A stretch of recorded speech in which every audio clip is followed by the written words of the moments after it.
गरीब आदमी है जी, मच्छी वेचदा कूंगा फड़ गया। टोलियां छोलियां टीचर विचरा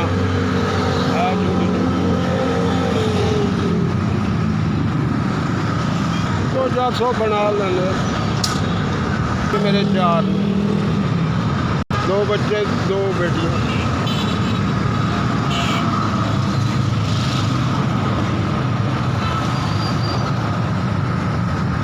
गरीब आदमी है जी, वक्त पास करता पिया, किराए के मकान लिया हुए तो बस अब उत्थे बच्चे लैके बैठा गुजारा अपना कर रहा। हम छोटे ने बच्चे अजे काम कोई नहीं करते, खुद ही कमा के उन्होंने खवाना, खुद भी खाना। सरकार रोटी नहीं पूरी होती, फोन कितों लेना है, बड़े परेशान है। अब गुजारा कर रहा है बस रोटी पानी का।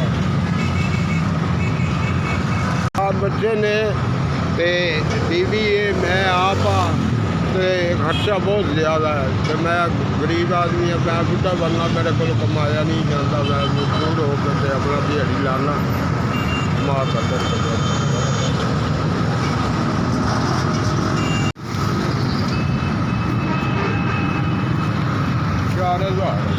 4,000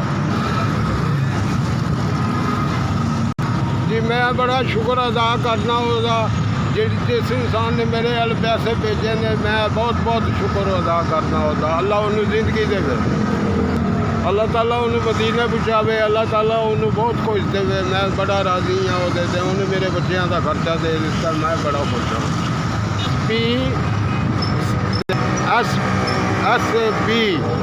SBS तुहाडी बड़ी मेहरबानी। सलाम अलैकुम।